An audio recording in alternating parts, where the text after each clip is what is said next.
सुने बई कहिया सुन कान्हाया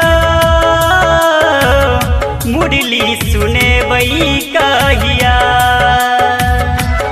बहुत तरसई छी सुनैला हरई छी राधा के ताकी रहिया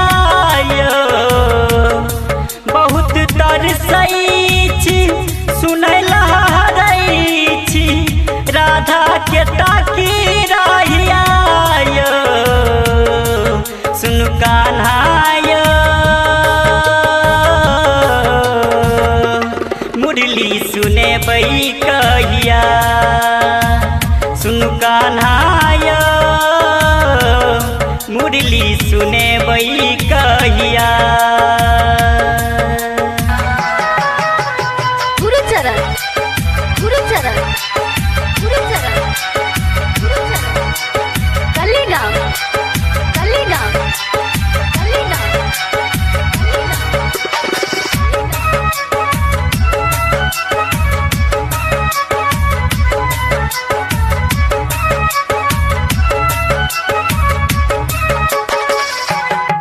मुरली के धुन अतेक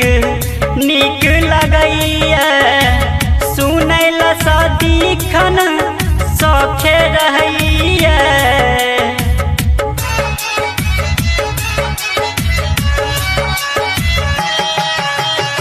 मुरली के धुन अतेक नीक लगैया सुनैला सदिखन सौख रहैया कदम के छैया बंसी बजैया सब कहे रास रचैया सुन कान्हाया बंसी बजेबई कहिया सुन कान्हाया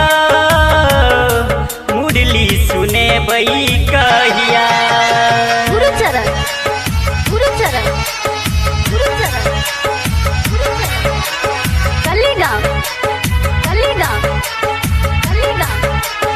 कलिगाम गोलिन गोपी संगे चिड़ चोराबै छी सब दुखिया के अहाँ आस पुराबै छी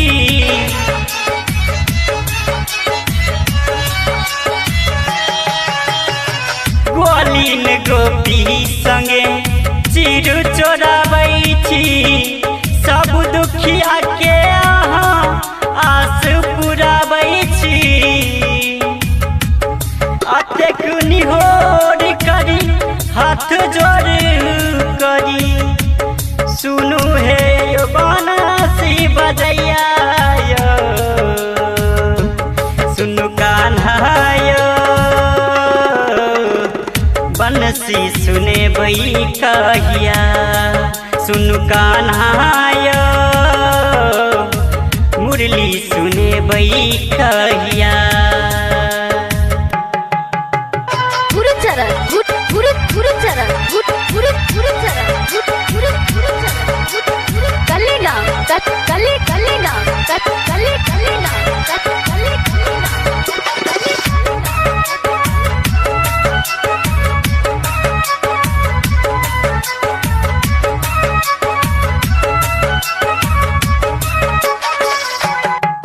सब कहे घरे घर मखन चोराबै छी डांटला पउलटे अहाँ नोर बहाबै छी